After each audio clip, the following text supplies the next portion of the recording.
저금리를 이기는 ETF 시간입니다. 하나금융투자 김수환 대리와 함께하겠습니다. 안녕하세요. 네, 안녕하십니까. 네. 지금 뭐 중국은 잠잠하고요. 그렇죠. 미국 이슈도 이제 사그라들었는데 이제 영국에서 난립니다. 지난 주말 같은 경우는 EU 정상회의에서 이 브렉시트 저지 협상이 어느 정도 타결이 되면서 이제 괜찮나 보다 했는데 좀 국민투표 얘기 나오면서 찬반 논란도 네. 불거지고 지금 파운드화가 어제도 7년 내 최저였는데 오늘 또 추가적으로 오전에 보니까 더 또 내려앉으면서 또 7년 내 최저치를 재경신을 하고 있습니다. 어떻게 봐야 될까요? 뭐 앵커님께서도 잘 말씀해 주셨지만 브렉시트에 관련해서는 일단 영국 내에서도 의견이 굉장히 좀 분분합니다. 뭐 EU에서 탈퇴를 하는 것이 중장기적으로 봤을 때 영국의 경제 성장이나 아니면 미래를 봤을 때 충분히 좋다. 아니라 EU에 계속 남아있는 것이 영국엔 훨씬 더 긍정적으로 작용할 거기 때문에 브렉시트는 안 된다. 영국 내에서도 이렇게 찬반 논란이 굉장히 첨예하게 대립하고 있기 때문에 이 부분에 대해서 지금 당장 브렉시트를 대비해서 지금 준비를 해야 됩니다. 혹은 영국은 브렉시트를 하지 않을 겁니다. 이렇게 예상하기보다는 현재 이런 불안감이 조성됨에 따라서 세계 증시가 어떤 영향을 받는지 저희는 이런 부분에 먼저 초점을 맞춰야 될 것 같고요. 실제적으로 브렉시트가 일어나든 일어나지 않든 그건 이제 그 이후에 저희가 지금 현재 단계에서는 예상할 수 없는 일이기 때문에 이런 불안감이 시장에 어떻게 영향을 미치는지에 대해서 이제 그런 부분에 초점을 맞춰서 조금 투자를 하셔야 될 것 같고요. 뭐 실제적으로 지금 현재 이렇게 브렉시트에 대한 얘기가 계속 나오는 것 자체로도 지금 시장은 어느 정도 좀 불안한 그런 요소들이 좀 많이 움직이고 있습니다. 뭐 앵커님이 말씀하셨다시피 파운드화가 좀 급락하는 모습도 보이고 있고, 뭐 파운드화뿐만이 아니라 유로화 같은 경우에도 그 뭐 유로 연합이 뭐 프랑스나 독일이나 아니면 영국이나 이렇게 선진국, 유럽을 대표할 수 있는 이런 선진국들이 강한 좀 축으로 좀 든든하게 있어야 되는데 그 중에 커다란 축 중에 하나였던 영국이 탈퇴할 수 있다라는 이런 발언들이 나오면서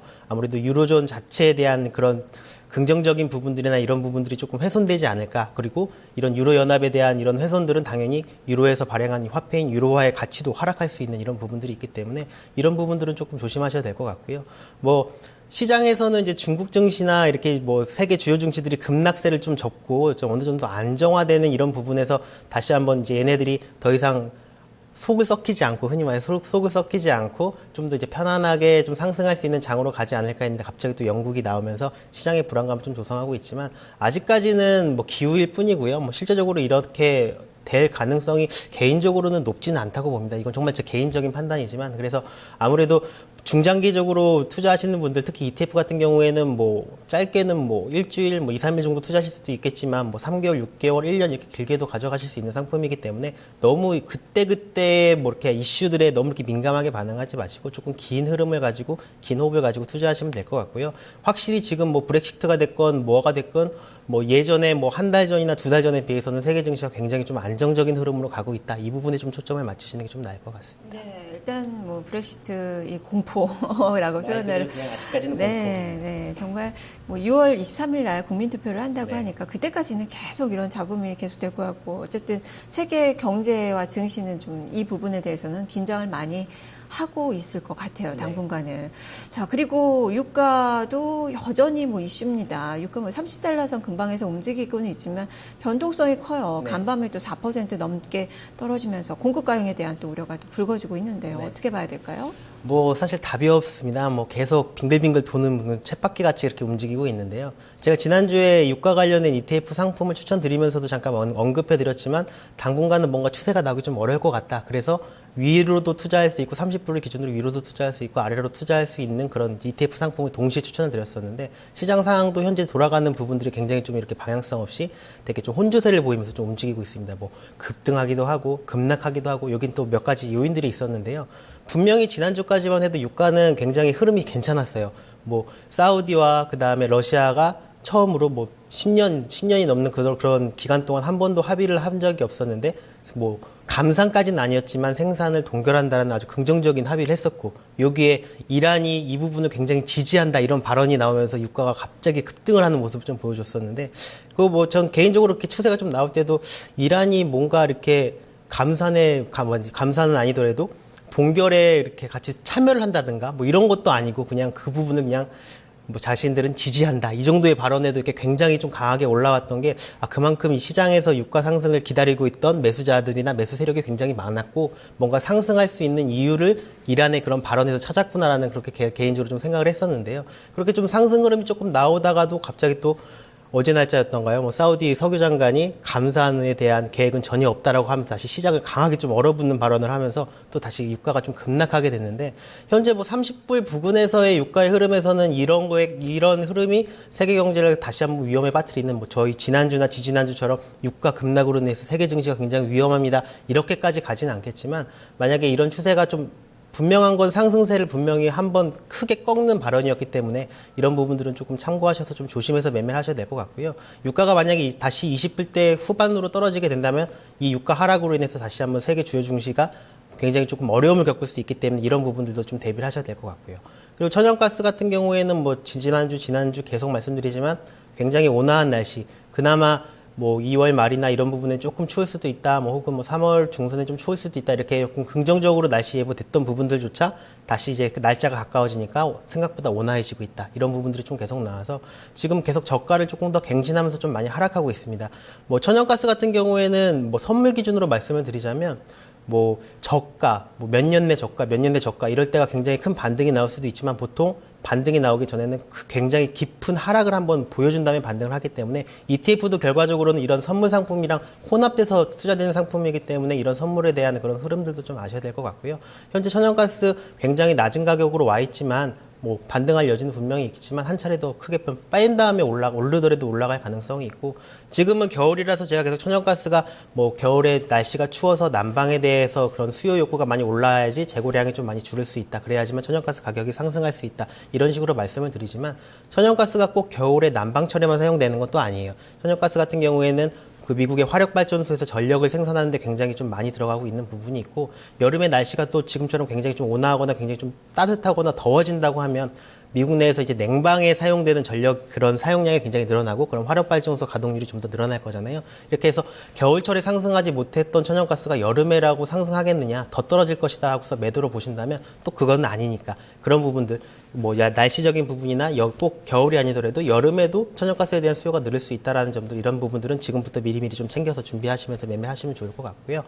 그리고 뭐 금선물 같은 경우에는 그나마 이제 세계 증시가 좀 안정적인 흐름을 보이고 S&P도 뭐 어제 좀 급락하긴 했지만 뭐 그동안 계속 좀 상승 흐름을 좀 강하게 보여주면서 안전자산에 대한 투자 욕구가 뭐 상대적으로 많이 좀 죽었습니다. 그렇다고 해서 굉장히 많이 하락한 건 아니지만 굉장히 가파른 상승세, 중국에 대한 그런 불안들 때문에 굉장히 가파른 상승세를 보였던 과거와는 달리 어느 정도 고점에서 횡보하면서 약간 하락을 조금씩 하고 있는 그런 흐름들을 보이고 있기 때문에 지금 당장 뭐 유가의 그런 사우디 석유 장관의 그런 강력한 발언은 금값을 다시 한번 상승시킬 수 있는 그런 요인으로 작용할 수 있는 부분들이 있으니까 이런 부분도 좀 챙겨서 준비를 하시면 좋을 것 같네요. 네, 자 이렇게 상품 시장까지 살펴봤는데 지난주에 이제 주셨던 이 ETF 점검을 좀 해봐야죠. 네. 일단 유가 같은 경우는 RA를 다 열어두셔가지고 괜찮은데 증시 상승을 좀 점치셨어요. S&P 같은 경우는 이제 반등을 보여서 증시 반등을 보여서 하락을 좀 점치셨는데 네. 좀 방향이 좀 틀리긴 했는데 손절선을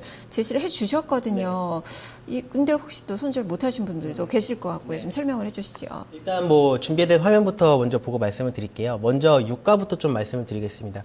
제가 지난주에 유가 말씀을 드렸을 때 방향성이 좀 뚜렷하지 않다. 지금 뭐 악재와 혼재가 계속 좀 나올 수 있고 그렇기 때문에 시장을 상승과 하락 부분을 다 투자할 수 있는 상품들을 조금 보셔야 된다라고 말씀을 드렸는데요. 지금 USO라는 상품은 상승 방향으로 투자되는 상품, 그 다음에 DNO라는 상품은 원유의 하락 쪽으로 투자되는 상품인데 지금 색깔을 보시면 아시겠지만 알록달록 하잖아요. 한 방향으로 색깔이 하나로 나와야지 이게 추세가 나왔다고 할 수 있는데 그게 아니라 서로 하루는 오르고 하루는 떨어지고 하루는 오르고 하루는 떨어지고 이런 식으로 굉장히 좀 방향성 없는 모습을 좀 보였기 때문에 이걸 조금 비교해 가시면서 좀 투자를 하셨다면 투자하시는데 굉장히 좀 좋았을 것 같고 현재 지금 뭐 저만 이렇게 추천드리는 게 아니라 지금 증권사에서 내부적으로 고객들에게 조금 만들어지는 그런 프로그램이나 아니면 투자 상품들을 보면 롱숏 펀드라고 해서 상승과 하락 동시에 이렇게 투자될 수 있는 이런 상품들이 좀 많이 나오고 있더라고요. 아무래도 한 방향으로 움직이는 상품들보다는 수익률이 떨어질 수 있지만 방향성이 없는 이런 시장에서는 롱숏 펀드라고 하는 상승과 하락 다 투자될 수 있는 이런 상품들이 굉장히 좀 긍정적으로 나올 수 있어서 그렇고요.